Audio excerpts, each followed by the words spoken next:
अस्सलाम वालेकुम। आज का हमारा मौजू एपोस्ट्रॉफ़ी एस है, यानी कि मुख्तलिफ़ चीज़ों का, बेजान चीज़ों का, जानदार चीज़ों का अगर हम उनकी मलकियत ज़ाहिर करना चाहें, जिस जैसे का, के, इसकी हम अंग्रेज़ी करना चाहें, यानी उर्दू में एपोस्ट्रॉफ़ी को हरफ अज़ाफ़त कहा जाता है। मगर लोगों को कन्फ्यूजन ये होती है कहाँ पर एपोस्ट्रॉफ़ी का इस्तेमाल करना है, कहाँ पर एफ़ का इस्तेमाल करना है, कहाँ पर एपोस्ट्रॉफ़ी का इस्तेमाल नहीं करना। तो ये छोटी सी वीडियो आपको इस तमाम पे इस तरह रोशनी डालेगी कि इंशाअल्लाह ताला तमाम कंसेप्ट आपका क्लियर हो जाएगा। तो लेट्स स्टार्ट नाउ। उर्दू में का, की, के ये हरफ अज़ाफ़त इन्हें कहा जाता है। मसलन ईशा का बाप उस्ताद है, ईशा का बाप। कुर्सी की टांग टूटी हुई है। इन मिसालों में का और की ये हरफ अज़ाफ़त हैं, यानी कि इंग्लिश में इनको एपोस्ट्रॉफ़ी एस कहा जाता है। लिहाजा का, की, के लिए आप आफ का लफ्ज़ भी इस्तेमाल कर सकते हैं। एपोस्ट्रॉफ़ी का इस्तेमाल कहाँ पर करना चाहिए, इसके अहम नुकात आइए हम डिस्कस करते हैं। इससे पहले अगर आप नए हैं तो हमारे चैनल को सब्सक्राइब कर दीजिएगा, और अगर इंशाअल्लाह ताला ये वीडियो आपके लिए बड़ी फ़ायदेमंद होने जा रही है, ज़रूर लाइक एंड शेयर करें। तो पहला असूल, जानदार वाहिद जमा नाउन जितने भी ये सिंगुलर या प्लूरल नाउन हैं उनके साथ एपोस्ट्रॉफ़ी एस इस्तेमाल की जाती है, जिनकी आवाज़ एस एच एस या जेड पे ख़त्म ना हो। मसलन लोगों की बस्ती, पीपल, पीपल का मतलब लोग है, पीपल्स कॉलोनी, जो पीपल के बाद एपोस्ट्रॉफ़ी एस का इस्तेमाल हुआ है का, की के लिए, यानी लोगों की बस्ती। आदल का घर, आदल्स हाउस। इस तरह गाय के दुम, काउज टेल। नंबर 2, लेकिन जब नाउन्स की आवाज़ एस एच या जी पे ख़त्म हो रही हो तो सिर्फ हम अलामत अज़ाफ़त यानी एपोस्ट्रॉफ़ी का इस्तेमाल करेंगे, उसके साथ हम एस नहीं लगाएंगे। जैसे मछली की दुम, फ़िश। अब ये फ़िश है, फ़िशिज़ हम इसका नहीं बना सकते, इसलिए एस एच पे ये एंड हो रहा है। इसके आगे सिर्फ हमने वो साइन और सिंबल जो है एपोस्ट्रॉफ़ी की वो यूज़ की है, लिहाजा फ़िश लेंथ। इसी तरह मेहमानों का घर, गेस्ट्स, गेस्ट रूम। लिहाजा अगर गेस्ट होता, मेहमान का कमरा होता, सिर्फ सिंगल गेस्ट होता तो फिर गेस्ट के बाद एपोस्ट्रॉफ़ी एस लगता। लेकिन चूंकि ये प्लूरल है, गेस्ट्स, एस पे आवाज़ ख़त्म हो रही है, सिर्फ हम इसकी अलामत लगाएंगे, लेकिन साथ एस का इस्तेमाल नहीं करेंगे। नंबर 3, पर्सोनिफिकेशन की सूरत में, यानी जब किसी बेजान चीज़ या एडजेक्टिव को ज़िंदा शख्स की तरह इस्तेमाल किया जाए तो पर्सोनिफिकेशन इसे कहा जाता है।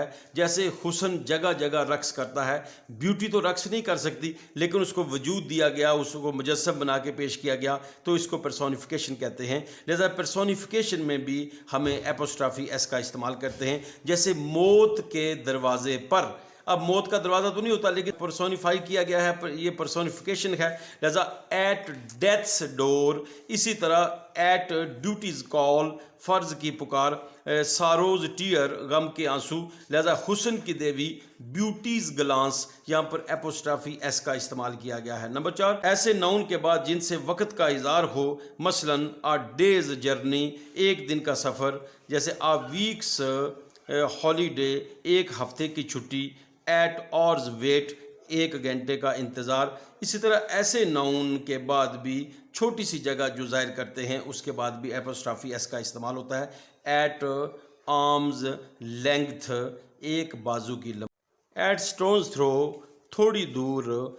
एट हेयर्स ब्रेथ, यानी कि बाल बराबर मामूली चौड़ाई वाली जगह। लिहाजा थोड़ी बहुती यानी कि छोटी सी जगह को ज़ाहिर करने के लिए भी एपोस्ट्रॉफ़ी एस का इस्तेमाल करते हैं। नंबर 6, ऐसे नाउन्स के बाद जो वज़न को ज़ाहिर करता है, आ किलोग्राम्स वेट, 1 किलोग्राम। आ टन्स वेट, इनके बाद भी एपोस्ट्रॉफ़ी का इस्तेमाल किया गया है। नंबर 2, जब दो अलग-अलग नाउन्स का मुश्तरका कब्ज़ा हो, यानी कि हम ये ज़ाहिर करना चाहते हैं कि दोनों भाइयों का एक ही घर है, तो फिर जो दूसरे नंबर पे जिस नाउन की अंग्रेज़ी होगी उसके बाद एपोस्ट्रॉफ़ी एस का इस्तेमाल करेंगे।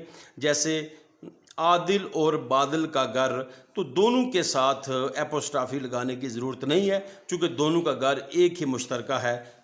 लिहाजा आदिल एंड बादिल्स हाउस। लेकिन अगर دو دوستوں کا الگ الگ قبضہ ظاہر کرنا ہو، دونوں کی علیحدہ چیز ہو، تو پھر دونوں کے ساتھ یہ حرف اضافت یعنی اپوسٹرافی ایس کا استعمال کریں گے۔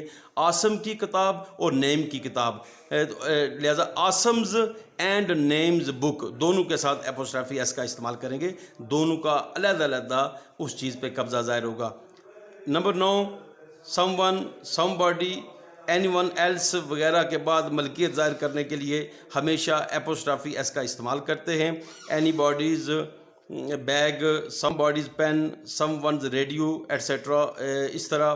نمبر 10، بعض اوقات ہاؤس، اسکول، شاپ، چرچ وغیرہ سے الفاظ حرف اضافت کے بعد کاٹ دیے جاتے ہیں، لہٰذا اگر ہم نے کسی یہ ظرف زمان یا ظرف مکان یعنی کہ کسی عمارت کا، چرچ کا، شاپ کا، اسکول کا، ہاؤس کا، اس کا ظاہر کرنا ہو تو پھر اس کے اپوسٹرافی ایس کے بعد اس کا ذکر کرنا ضروری نہیں ہوتا۔ جیسے ہم بشیر کی دکان پر خریداری کے لیے گئے، مثلا وی وینٹ ٹو بشیرز، آپ اس کے بعد شاپ یا مارکیٹ یا پلازا اس کا ذکر کرنا ضرورت نہیں ہے۔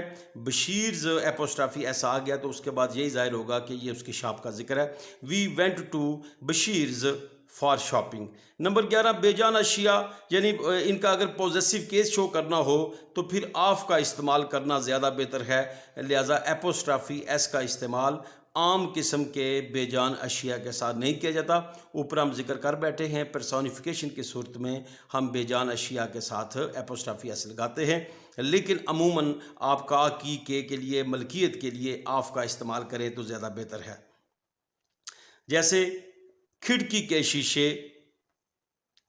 دا پینز آف دا ونڈو، تو آپ اس کو دوسری طرح کمپاؤنڈ نون کی صورت میں بھی لکھ سکتے ہیں، ونڈو پینز، کھڑکی کے شیشے۔ یہاں پر جو کمپاؤنڈ نون ہے، درمیان میں جو ڈیش کا استعمال کیا گیا ہے، یہ بھی کا، کی، کے کا کام کرے گی۔ اپوسٹرافی ایس کی بجائے آپ آف کا استعمال کریں یا پھر کمپاؤنڈ نون بنا لیں۔ اسی طرح میز کی ٹانگیں، the legs of the table یا دا ٹیبل لیگز، درمیان میں ڈیش ڈال کے آپ نے اس کو کمپاؤنڈ ناؤن بنا دیا ہے۔ امید ہے آپ کو یہ ٹاپک انشاءاللہ تعالی سمجھ آئی ہوگی، کیونکہ یہ حرف اضافت اپوسٹرافی ایس کا استعمال سکھایا گیا ہے، یعنی اردو میں کا، کی، کے یا کسی چیز کی ملکیت کو ظاہر کرنے کے لیے، قبضے کو ظاہر کرنے کے لیے اس کا استعمال کہاں کہاں ہوتا ہے، وہ چیزیں ہم نے آپ کو بتا دی ہیں۔ آگے یہ ایکٹیویٹی ہے تو آپ اس کو غور سے پڑھ کے ان کے ٹرو اور فالس کے حوالے سے ہمیں کمنٹ سیکشن میں آگاہ کریں۔ اگر آپ کو ویڈیو اچھی لگی ہے تو لازمی لائک اینڈ شیئر کریں۔ آپ کا بہت بہت شکریہ۔